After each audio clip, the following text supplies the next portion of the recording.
2 years. That's how long some of y'all been in the gym consistently. No days off, no excuses. Monday through Friday, sometimes Saturday. And if you're like me, when I first started, probably Sundays too. You put in the hours, you put in the sweat. And what's wild about that is that when you look in the mirror today, you look almost exactly the same as the day you started. Let me tell you something. I know firsthand my whole first year of training was exactly like that. Like I started training at 140 pounds, and at the end of 365 days, I was 142 pounds.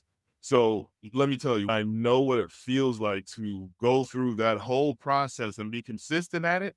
Like, yeah, it can feel a certain way. It's like you do every single thing that you're supposed to do, or you're sticking to whatever type meal plan, but as far as you understand, you're on nutrition, you're working out every day, and you do your part, but the results just don't come. But because I've gone through it, don't worry about it because today I'm going to tell you exactly why that happens. And I promise you that it's not a 100% you problem, but it is a 100% you can fix problem. All right. Okay, let's put an intro.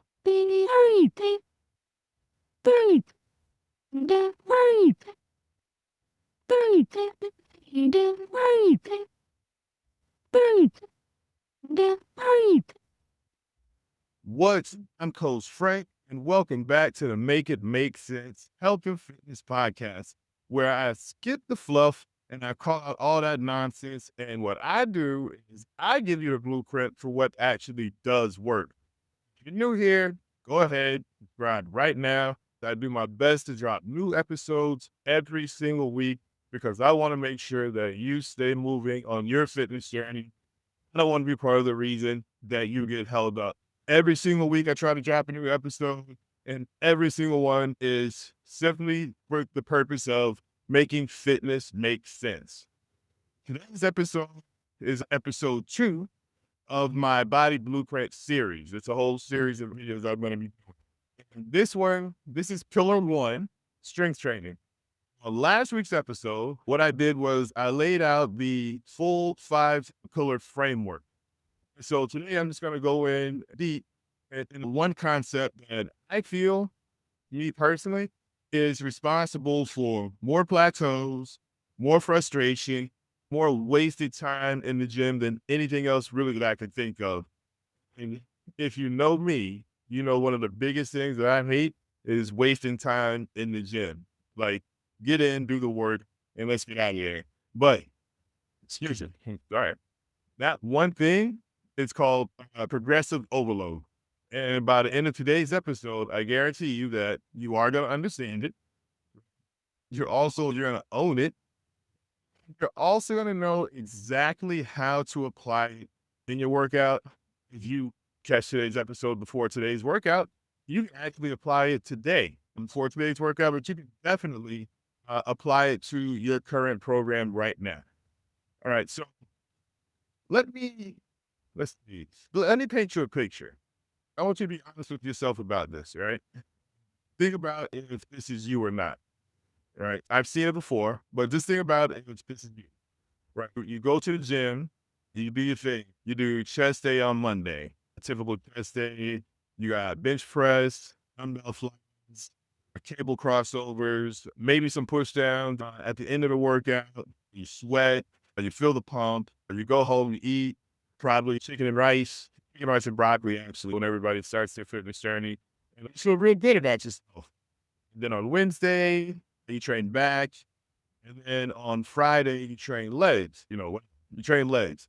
And let's say you've been doing this for 18 months, or let's say you've been consistent at this particular format and this same routine for 2 years. Here's a question that I want you to stick with, I want you to ask yourself, right? What did you bench press the first month when you were training? And what are you benching now? What you were benching when you first started and thinking about what you're benching now. Now, I'll say this, if the answer is about the same, well, that's your diagnosis. That's your thing right there. You know what I mean? That's not genetics. That's not going to be your metabolism. That's not the fact that you're a hard gainer, which is what I used to hear all the time, or whatever the label the internet is giving people these days. That's not what it is. The problem is that your training hasn't asked your body to change. You haven't done it to force yourself to add any, right? If you know me and you've trained with me before, you know I like to get into something I call nerd talk, where basically I just talk about the science of fitness and how things go. Right. So here's the biology in plain English. Your body is incredibly smart. It adapts. So when you first started eating, everything was new. Your nervous system was learning the movements. Your muscles were being challenged in ways that they had never been challenged before. So they grew from where they were. They got stronger. And of course, you saw results after doing something from a period of doing nothing. But like most people, you then settled into that routine. In this routine, you're doing the same weights, right? You're doing the same reps.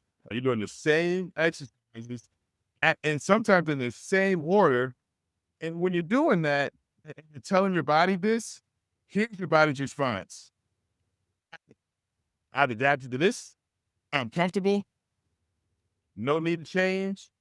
I'm just going ahead and sit right here.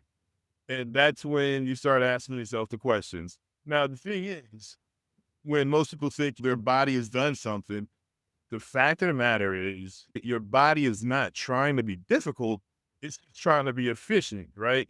Your body, what it does, it builds exactly the muscle as it's needed to handle the stress that you're going to be giving it, that it's going to be put through, right? And to be honest, it's not going to do anything more than the challenge that it's been prepared to face, right? Now, that's not a flaw in your body, that's a feature. And what that feature does is allow you to always handle that same workload as long as you keep trying to push that exact same workload.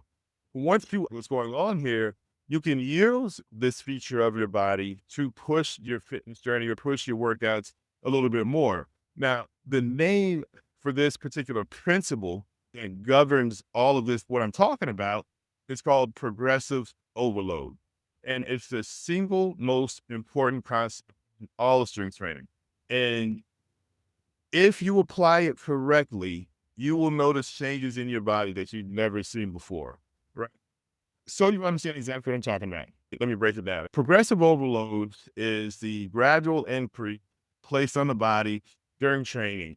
Without it, there just simply is no growth. If I go ahead with the book definition of progressive overload, it progressive overload is the gradual increase of stress on the body over time. I get real strong buildup, like there's gonna be something like mind blowing, right? Like rocket science or something like really and truly no, it's just the gradual increase of stress on the body over time. That's it. I mean, the word progressive is the key, right? Because it has to move forward. Always move forward, right? Because the moment you stop asking your body to do more than it's already adapted to, the more you start giving it reason to grow. Find that spot where it can always perform those particular duties. But if you place something additional on it, you won't be able to because you haven't forced your body to be able to handle that. The thing is, when most people hear this progressive overload, they think, okay, cool. I just need to add weight every single session. While that's sometimes true, especially early on, because in the beginning, you're kind of learning what you can do. You're learning your flexibility, you're learning your range, how strong you are, what your strength levels are, or you're learning your endurance. But it's not always possible. And that's kind of where the science or the nuance comes in. So let me give you an analogy about how when you learn to read, right? You didn't start with War and Peace. You started with picture books and chapter books and novels, right? But on each single stage, you asked a little more of your brain than you did on the last. So your reading ability improves to meet the demand that you placed on it before. So like you go from picture books to reading, like your mind has already mastered the pictures. Now we're going to the reading. Now we got to comprehend the novels. Once you progress through that, then you see exactly how the mind goes. But as a benefit, your muscles actually work the exact same way.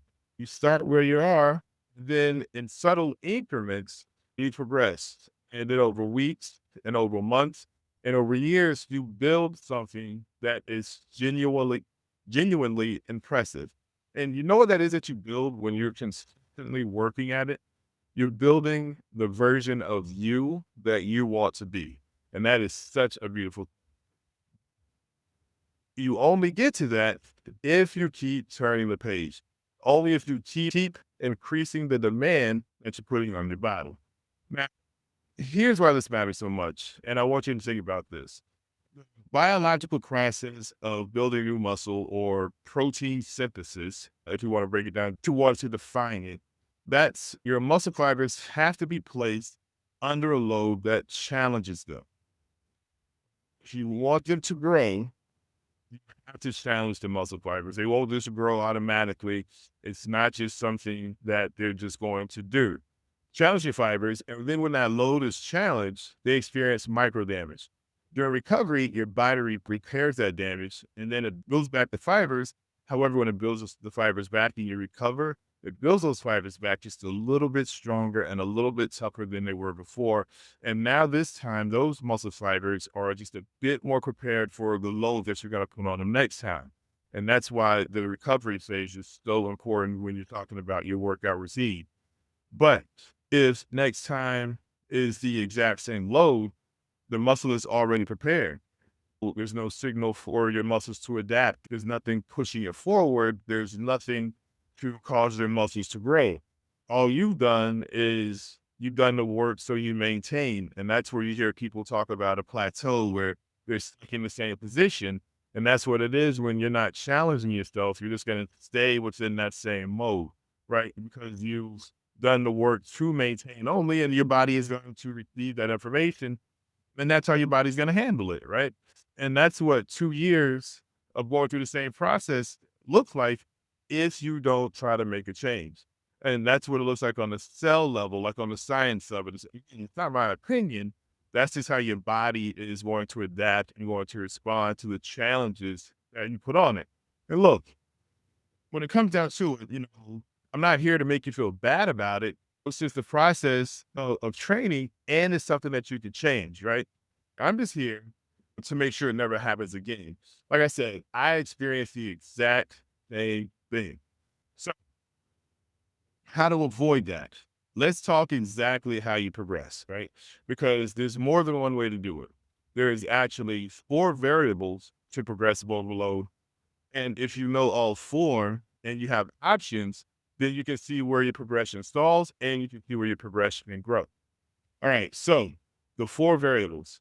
If you need to, go ahead, write them down. Make sure you remember them, or just come back to this video and go back over it again and find the information. But remember, there are 4 variables to progressive overload. I'm going to go with the first one. First variable to progressive overload is load. That's the weight on the bar, that's the weight on the dumbbell, or that's in your hand, AKA whatever the weight resistance is, the cables, the bands, whatever exactly that is. It's the most obvious form of progression, and it's the one that most people know about. I mean, even if you're adding 2.5 pounds or adding 5 pounds, or even if you're just adding like 1.25 pounds, which the micro plates, that's still progression. That's low, it's going up, and that's just progressive overload. So you are doing more no matter what it is. Remember, progress is progress, no matter the distance or whatever. As long as you do more than you did, it's progress. But here's where it gets interesting, right? Because load isn't the only option. You also have the second variable in progressive overload, and that's going to be volume. Volume is your total workload. That's going to be like your sets multiplied by your reps, multiplied by your load. If you're doing, let's say, 3 sets of 8 last week, then you do 4 sets of 8 this week with the same weight, you've increased your value. Again, that's going to be progression. Your body has more total work than it did before. even if it's the same weight, more reps, progressive overload. Let's say you did 8 reps last week and you hit 10 this week, but it's the same weight. It's progression again, right? Because you squeezed out more work, but even though it's the same load, you did more work. So you can call it rep progression, dumb progression, and it's one of the most common methods for progressive overload that's actually used for like people that are somewhat intermediate. That's the variable they would gravitate to more, and what they probably use a lot more, especially if they're training consistently, but without a dedicated coach, because that's something that they can monitor. We have variable 4. That's density. This one is severely underrated, but you have to understand again, progress is progress. So as long as it's something that helps you progress in your fitness, then it has to be a good thing. Density is how much work you do in a given amount of time. We don't have to get into the aesthetic distractions that cause long gym sessions, pictures, talking, whatever. But think about it like this. If you do the same workout last week in 60 minutes, and then you did the same workout this week in 55 minutes, then what is it? It's progression, of course, because maybe it's shorter rest periods. Whatever the reason, you're getting more work per unit of time. So you're putting more on your muscle fibers this week in 55 minutes than you did in the 60 minutes last week. So your body has to become more efficient to handle that growth. And now that is being more in another way to adapt. And that, of course, it progression, part of progressive overload. The key is, or what we really want to remember, you don't have to progress in all 4 variables at once. In fact, if you do try to do that, it's kind of like a fast track to overtraining and possible injury, because what you really need is a system, right? You need a plan. You need a plan that's going to tell you which variable that you need to chase and how to rotate between them as you advance on your physical journey, right?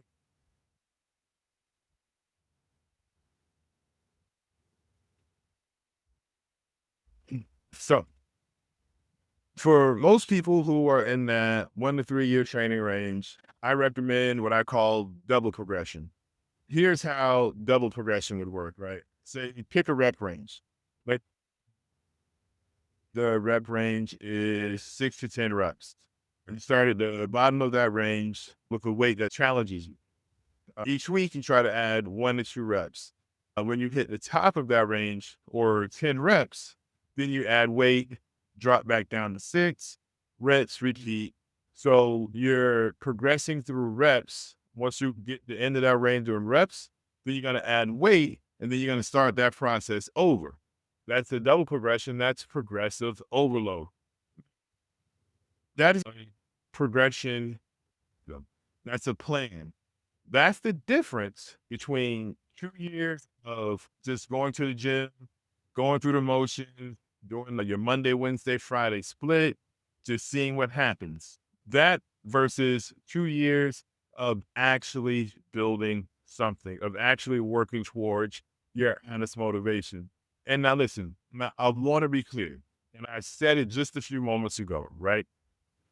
Progress does not have to be dramatic to be real. Again, adding 2.5 pounds or adding 1.25 pounds to your bench press every 2 weeks. Well, let's just say, all right, let's make it something simple to understand. Let's say you add 2.5 pounds to your bench press every 2 weeks. That's 65 pounds in a year. Let's say 1 rep more per set each week. That compounds into a completely different level of strength inside of 6 months. Right. Small progress consistently applied. I'm going to repeat, small progress consistently applied, the most powerful force in all of training. because that's why they call it, and I tell my clients all the time, that's why they call it a fitness lifestyle, because you're incorporating these things throughout your life, whereas you're consistent on this style, and your style of life helps you stay consistent on these small steps of progression. All right. So here's the part where I start talking about what's wrong. I start building what's right. All right. Your progression plan. There are three components. I want you to, again, write these down. All three of these matter, and this will help you stay with progressive overload. This will help you stay on your fitness journey, and this will help you make your fitness make sense. Component one, you need a structured program, not a vibe, not whatever you feel like doing when you get to the gym. You need a structured program, an actual written out plan tells you which exercises you're doing. It tells you in which order, for how many sets, for how many reps, and on which days. And if you don't have this, then you're just improvising and you can't progressive overload because you don't know where you've been. So you don't know where you're going. Excuse me. For most people in the beginner to the intermediate range, a program, let's say that's about 3 or 4 days, push pull legs, the upper body, chest, shoulder type deal, upper body, back, bicep type deal, then legs, that type of a split. Or you can do like an upper and lower split where you do a complete upper body and complete lower body splits. Those work extremely well. With those programs, you're hitting each muscle group at least 2 times per week. And that's a good way to start your training, a good way to push off your fitness journey. Research has shown that the sweet spot for hypertrophy or muscle growth is best during that particular type process. You want to give each session a primary compound movement, a squat, a deadlift, a press, a row, one of those, followed by 2 or 3 accessory movements. That structure is your foundation. You do this with progressive overload, definitely using the variables and to watch how your fitness changes.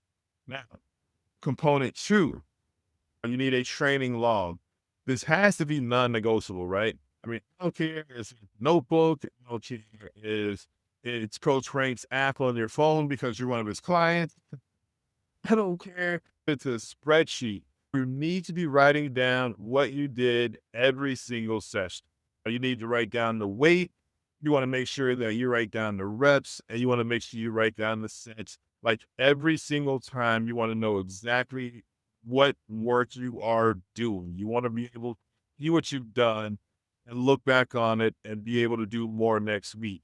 And here's why. You can't chase progress if you don't know where you've been. I mean, walking to the gym without a log is like driving to a destination with no GPS and no real memory of the route. Like, you might get there eventually, right? But you're probably going in circles. But getting back to training, getting back to your fitness, when you have a log, your next session has a target. It has something for you to shoot for. Last week, let's say you did 185 for 3 sets of 8 on the bench. This week, let's say your goal is 185 for 3 sets of 9 or 190 for 3 sets of 8. At this point, you're not guessing, you're executing a plan. And that shift from guessing to executing, like that's everything within your fitness journey. That's how you can tell that you are getting better. That's how you know where change needs to be made. And that's also where you know where change has been made, right? Now, the next part is so important. The next component is so important. Component three. It's a weekly target. Every week when you sit down to train, you should know the one thing you're trying to beat from last week. I don't care if it's one lift. I don't care if it's one rep, PR, or progression. I don't care if it's one set done with better form or you have less rest. Just one target. Keep it focused. When you have that target, when you go into the gym, it separates the people that are in the gym who look the same year after year from the ones who show up in 12 months looking completely different. And that's not genetics. And that's not going to be the hours spent. It's not going to be how much you suffered in the gym. It's going to be whether or not they have a number that they're trying to beat. It's all about what I like to call daily progression. The goal in anything, especially with fitness, is to get better each day, to get better this time than you were last time. Now, let me give you one more thing before I close out, because it's a common question that I get. What if I can't add weight? What if I'm just stuck at this same weight and I just can't push past this weight? All right, first, a few things. Check your recovery. Are you sleeping enough? Are you eating enough protein? Are you training too frequently without enough rest? Because progress usually solves for a biological reason, so you want to rule those things out first. And more common than anything is that it's going to be rest and proper nutrition. Is what's going to be the things that are holding people back. The second thing that you want to check for is if the load truly can't go up, go back to the other three variables. Chase reps, add a set, cut your rest in between sets. The system has options with progressive overload. So use those options. Your body will adapt as long as you're putting the proper challenges on it. It will adapt and your body will get stronger. And third, if you've been truly stuck for more than, let's say, 3 or 4 weeks with no change and any variable, you might need what's called a deload, right? I'm going to cover that in full in episode 10, but the short version is sometimes the path forward is a planned setback. Your body needs to reset before it can grow again. Now, that's not failure. Again, that's just your body being efficient. That's just your body doing what it's supposed to do. That's just the science of what your body actually is. That is just the biology of it. We can't escape it. That's just what it is. All right. So I know I'm giving you a lot, but and we stay really focused. I want to thank you, family, for tuning in today and paying attention. I hope I provided some value to you. Now, here's your challenge for this week, and I'm serious about this, right? I want you to actually do it because I am going to check. Don't just nod at your screen. Don't just say, okay, friend. Step one, I want you to pull up whatever workout you're doing this week. I want you to look at it. Do you know what weight you're using for every single exercise that you're doing in your workout this week? Not the ones you've already done. I'm just talking about going forward, progressing. Do you have a log from last week to compare it against? If the answer is no, then that changes today. So for step two, for every exercise in your next session, write down your target before you get to the gym. Like you can do it before you leave the house, before you get out of the car, no matter what, before you walk into the gym, write down the target for your next session. Not afterwards, before. Because if you do it before, that simple change, that'll affect how your workout goes because now your workout is more towards that target that you've set instead of just going to the gym. It's going to literally change how you train. Now you got to go to the gym and you're focused and now you're on a mission instead of just, just hanging out and just, seeing what happens, and just wasting time. Now, step three, after your session, I want you to drop a comment below, telling one lift where you hit a new personal record today. Like, I don't care if it's 2.5 pounds. And again, I don't even care if it's 1.25 pounds. It does not matter to me because progress is progress. Let me know because that's the culture that I want to build here where progresses get celebrated. Every single one of them. All right. Hey, this episode gave you something real. Do me a favor. Share with one person who's been in the gym a while and they're not seeing the results that they think they should be seeing or they deserve to be seeing. That's the best thing that you can do for them, especially if you care about them and their fitness journey. Share this video with them. Tell them to come back. Subscribe if you haven't. Hit the bell. Episode 3 drops next week. And on episode 3, what I'm going to do is go deep on the 4 compound lifts that build 80% of your body and why most people are doing at least one of them. Out of the 4, one of them most people are doing completely wrong. All right. Now, I'm Coach Frank. This has been the Make It Make Sense Health and Fitness podcast. I tune in each week for a new episode. My goal is to take fitness and make it make sense. All right. See you next week. And you know the motto, be grinding or be nothing.